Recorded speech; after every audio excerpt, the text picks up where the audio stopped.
So today we're going to talk about campus resources and ways to get involved. I kind of already gave a brief introduction to myself, but I am likely the one that's been texting you this year. MCAC, which is Missouri College Advising Corps, is a program that places recent college graduates to serve as advisors in high schools all over Missouri. So your college advisor that you had in high school was likely an MCAC advisor. What that means is now that you are graduated, I am able to help you out, just kind of checking in with you, sending texts, all that good stuff. You can always text me any questions, anything like that. So we are going to go ahead and jump in. Awesome. OTC and Mizzou. Cool. So we're going to talk about some campus resources and ways to get involved.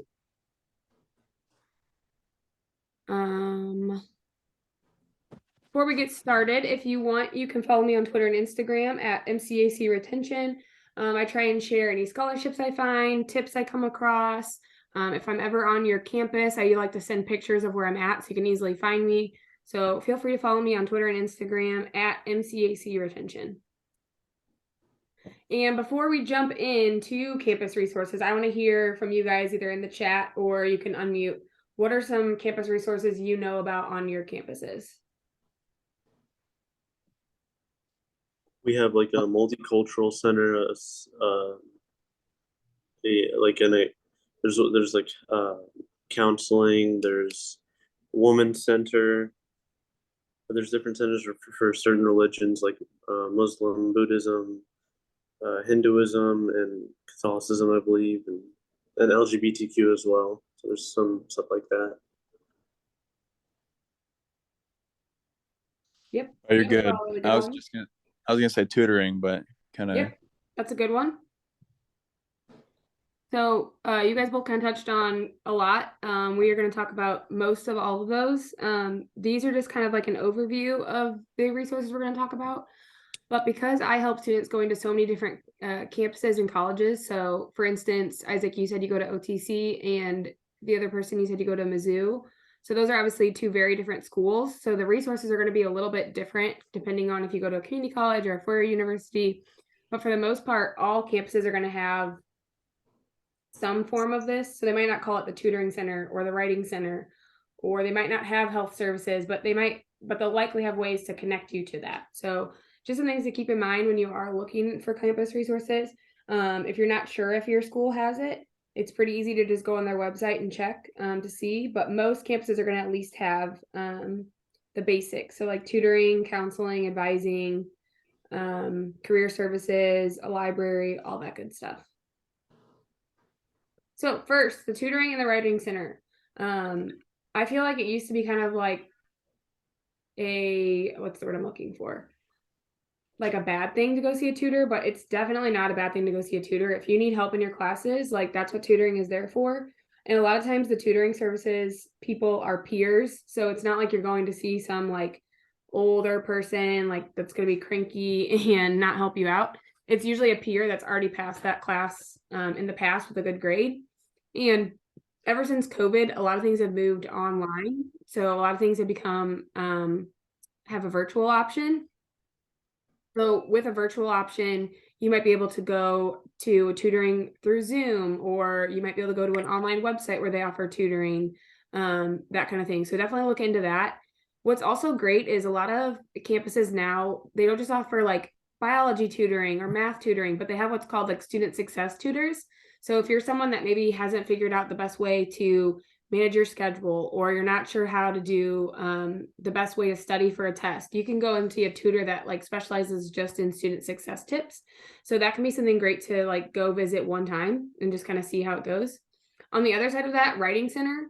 So these are on the same slide because often these are paired together. So you might see it called like student academic services or student success center or things of that nature, and they'll have tutoring and the writing center. What's great about the writing center is they often have an online or virtual component. And that means you could like submit a paper through this online component, and then someone will proofread it for you, give you some tips, and they'll send it back to you. So definitely look into your campus's writing center. They'll help you with any subject. So like, I know that seems weird, but like sometimes you might have a writing assignment in math. You might have a writing assignment in biology.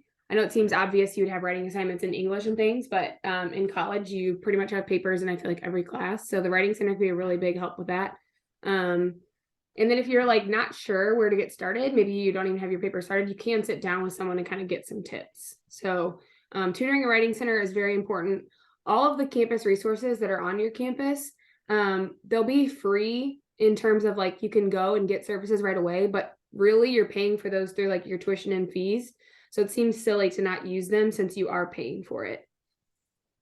If you just entered, please be sure to write your name and the university you attend and your major in the chat, please, so I can get a good list of who all attended.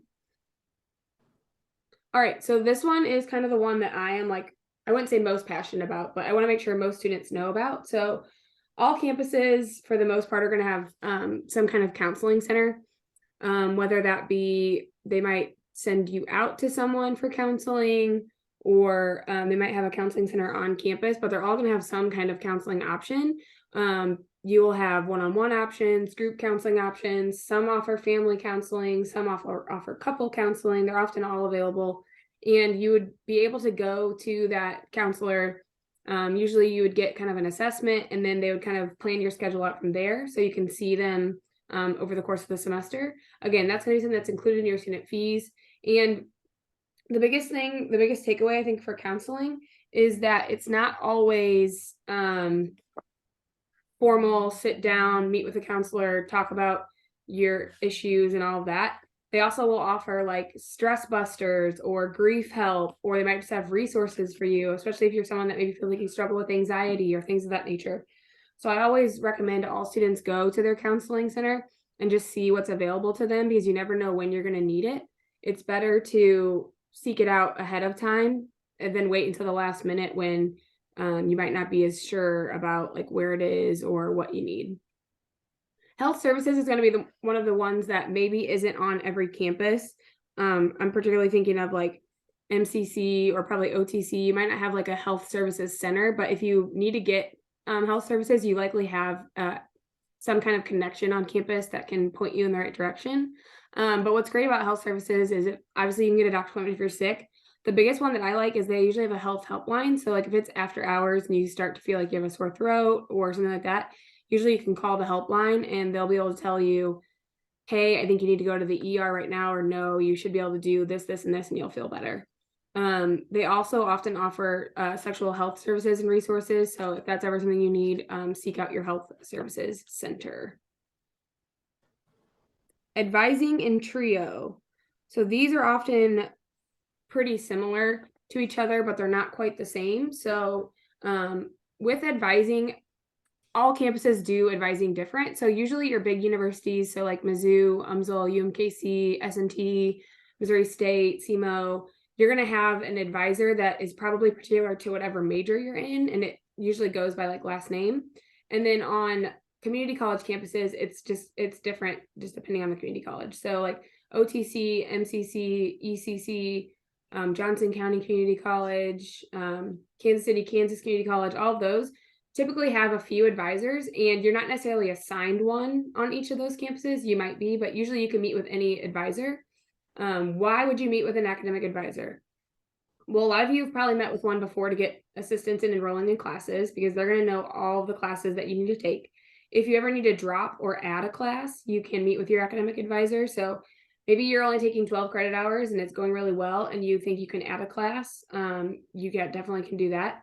If you need to create a grad plan or a transfer plan, so for instance, if you already know you're going to want to transfer somewhere after your 2 years, you want to make sure that all the classes you're taking will be able to transfer over, and an academic advisor is going to be able to help you do that.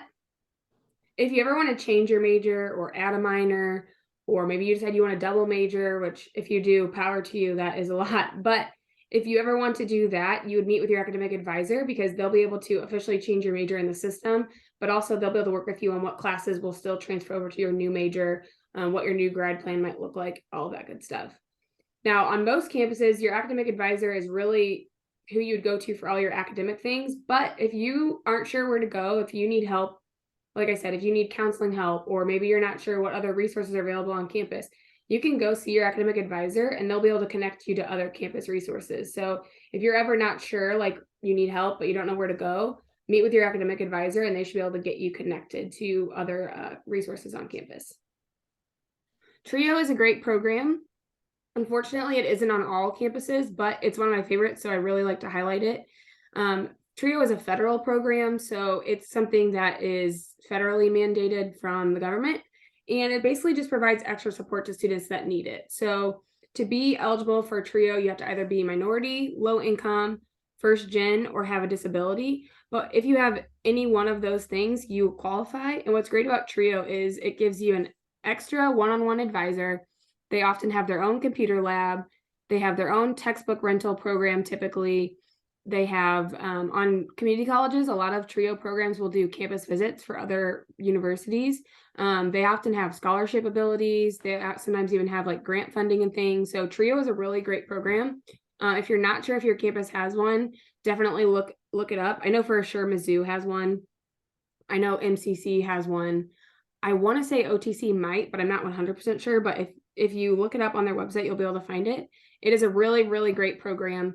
There's even connections later on down the road for graduate school in the Trio program. So it's definitely a good program to get involved in sooner rather than later. And they're usually still looking for students. They usually have a quota of how many students they need. So if you seek them out, you're likely to be accepted.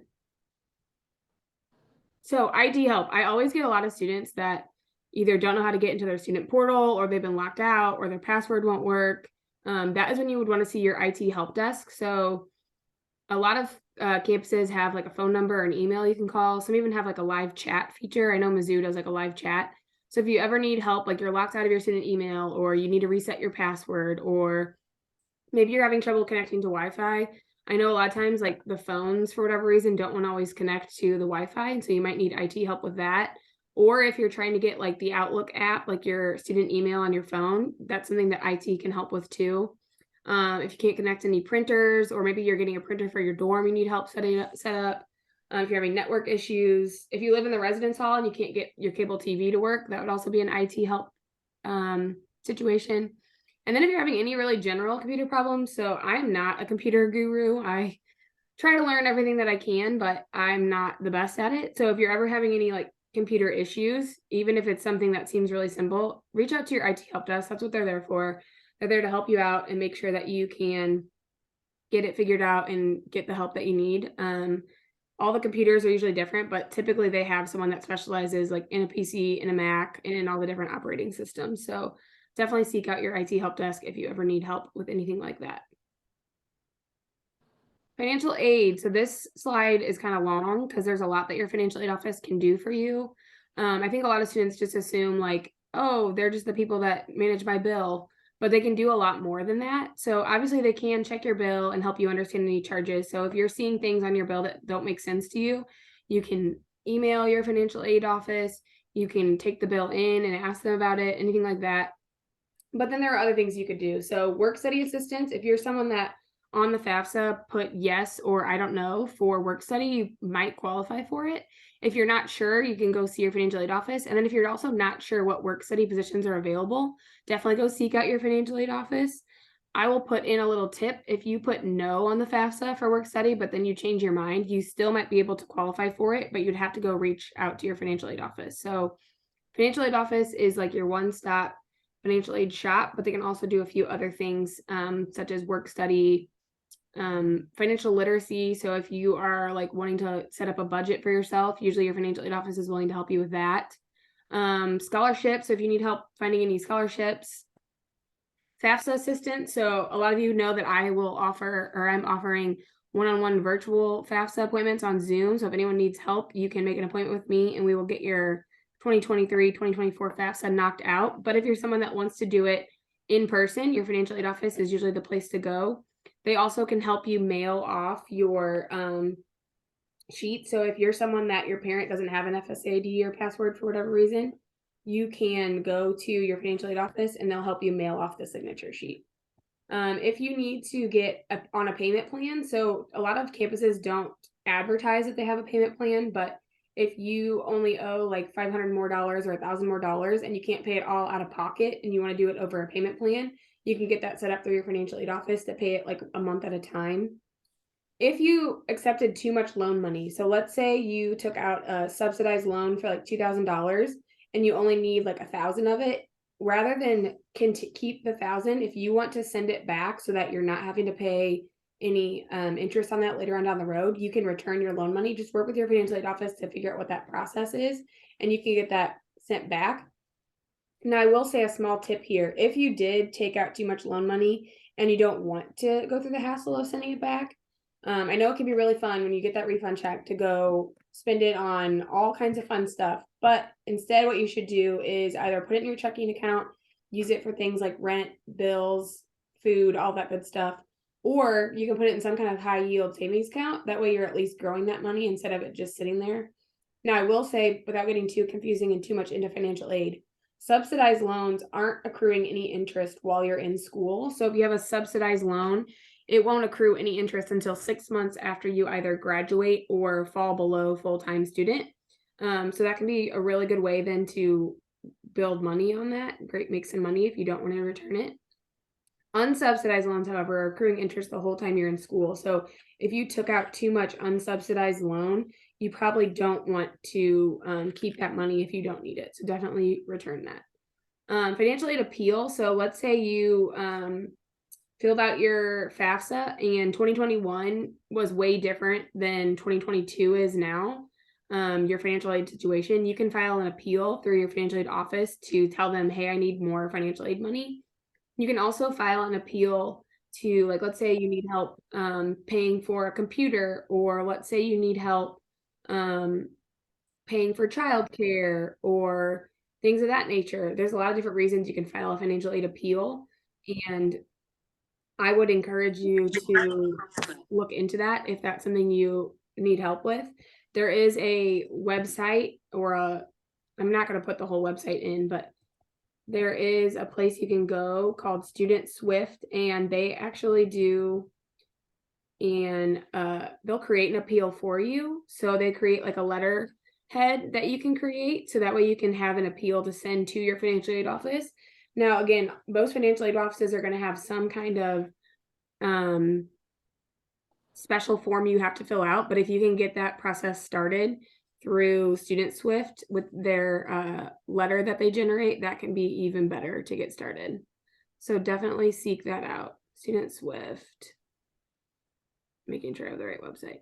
Yep, free college financial aid appeal resources. Lastly, you can always ask your financial aid office if you are someone that has applied to other schools. I know a lot of you probably are already at your school now, and if you love the school you're going to, that's great. But if you're someone that's been thinking about transferring, or you want to get some more money, ask if they'll match a financial aid offer from somewhere else. So like if you got $500 from UMKC, but you really wanted to go to Mizzou, ask if they'll match the $500 you got from them. A lot of times they want you to go to their school, and they might be willing to match it, or at least give you maybe not the same amount of money, but a scholarship.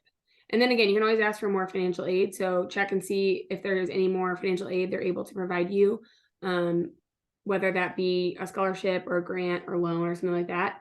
That is what they're there for, is to help you get financial aid.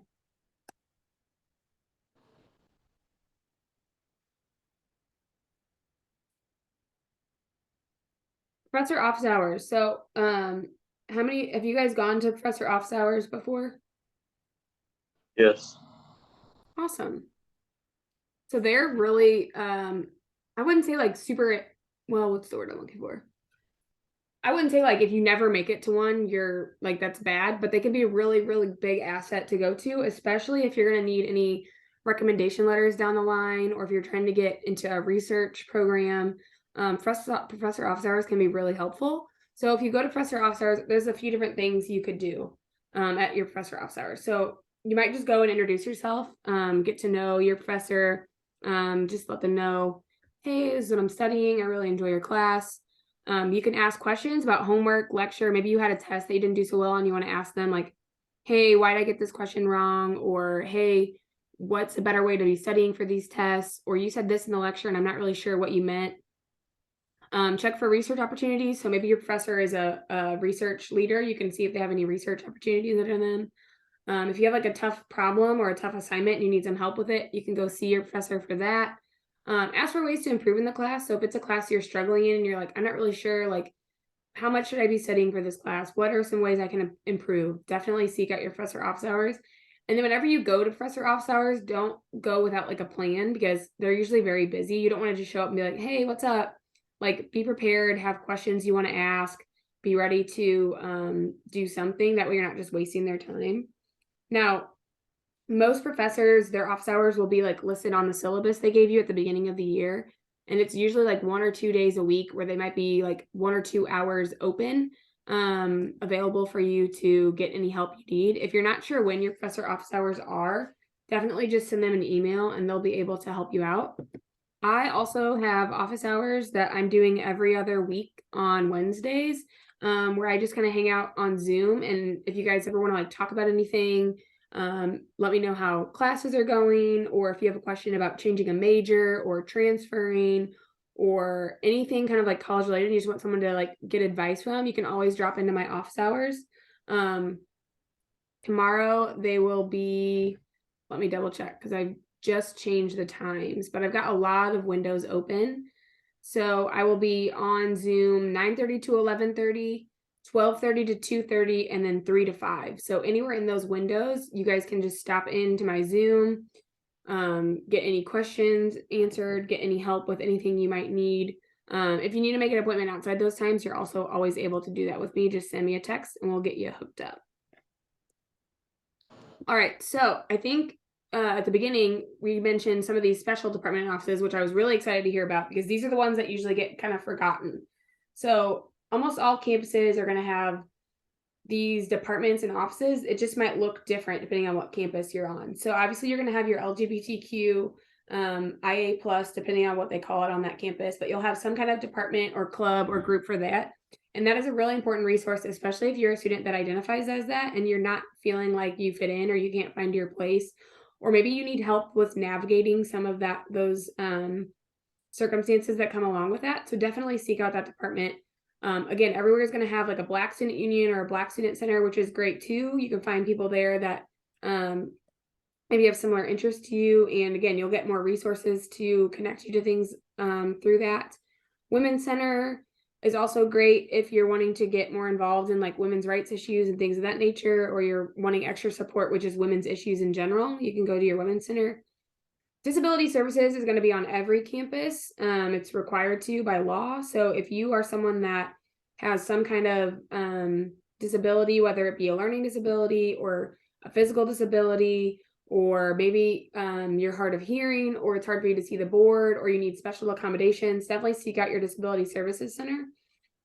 If for whatever reason at any point during the semester, let's say like you break your arm and it's the arm you write with, or you sprain your ankle and it's hard for you getting around campus, you'd want to register with disability services so you can get special accommodations like a note taker, or maybe you could get a golf cart to take you to classes or things of that nature. So definitely keep the disability services office in mind, because you never know when you're going to need it. Some campuses might have student athlete services or student athlete center. So some of the bigger campuses might have like counseling that's just for student athletes. So if that's you, definitely seek that out if you need it. All community colleges and even some bigger universities will have some kind of transfer student assistant. So community colleges often will have a transfer student like center, and you can go there and get help on like seeking out other campuses, or sometimes bigger universities will come to that campus and be in the transfer student center to talk to students. So seek that out. Military and veteran services, again, is going to be something on every campus. So if you need any connections to military or veteran services, definitely seek that out on your campus. They'll know more about like the GI Bill and all of that stuff that pertains to being in the military or being a veteran. So if you need help with that, seek that out.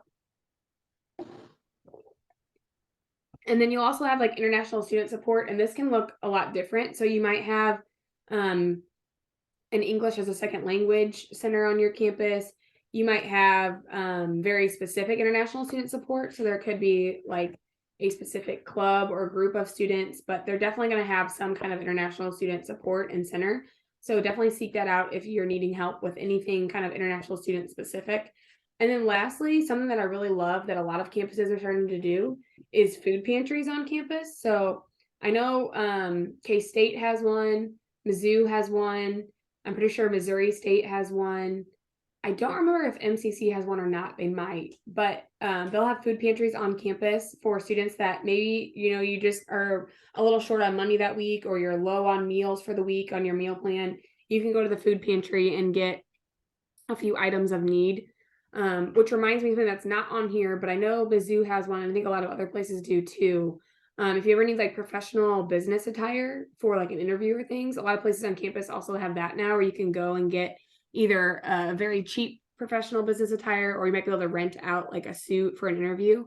So definitely seek that out if that's something you are needing.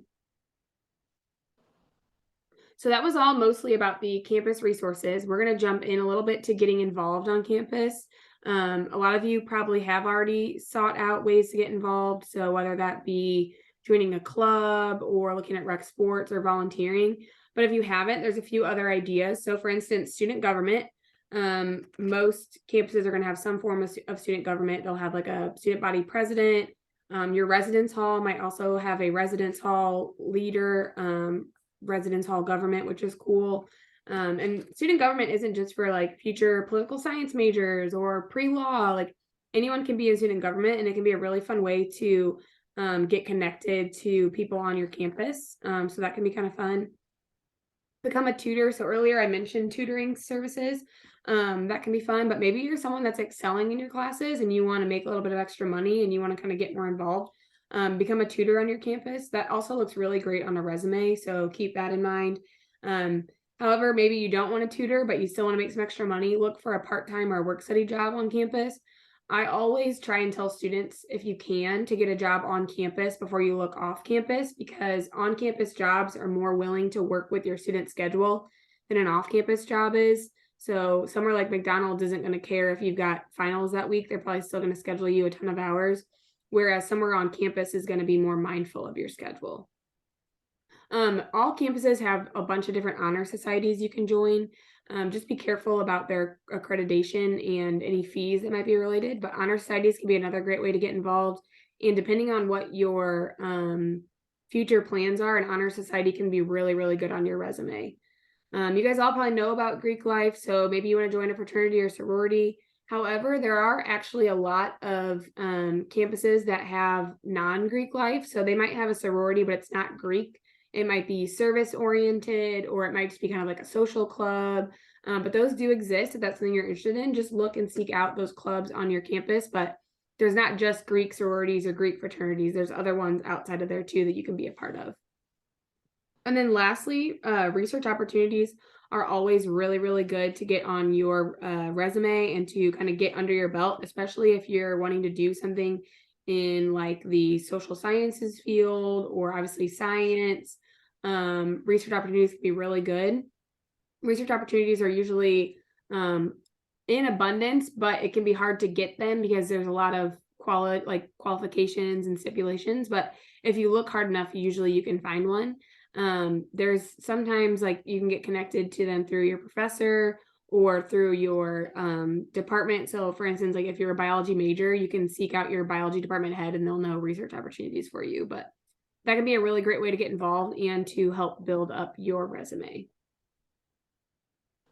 Last thing we're going to talk about is meeting new people. So even if you are going to a community college with like everyone you know from high school, it's always a great idea to meet some new people. So definitely introduce yourself to the people on your floor if you live on campus, or to people in your classes if you live off campus.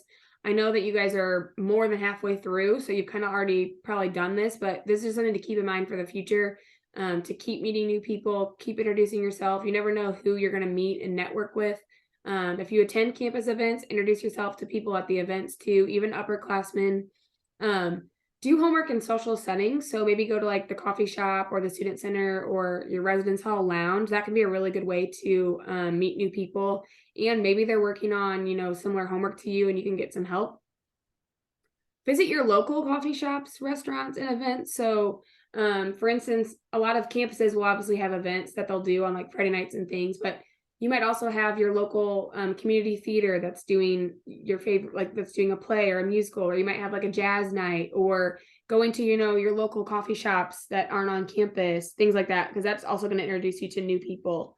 Lastly, volunteering. So I know we mentioned volunteering on the ways to get involved, and there are often a lot of volunteer events on campus, but there's also a lot of great volunteer events off your campus. So thinking about like any kind of humane society, if you're someone that likes pets or animals, you can go volunteer at your humane society. Or if you want to maybe work with homeless people, there's usually a lot of volunteer opportunities at your local shelter, things of that nature. There might be volunteer opportunities at like a preschool or a church for babysitting, if you're someone that's interested in working with kids. But all of those kind of opportunities exist. You just might have to kind of seek them out, but they can all be ways that not only will help you meet new people, but can be really fulfilling and enjoyable for you. So we've reached the end. I feel like that was pretty brief. Hopefully I didn't go too quick for you all, but if you have any questions, you're welcome to write them in the chat or unmute. It can be about anything. It doesn't have to be just pertaining to this particular presentation. I am going to go ahead and stop recording.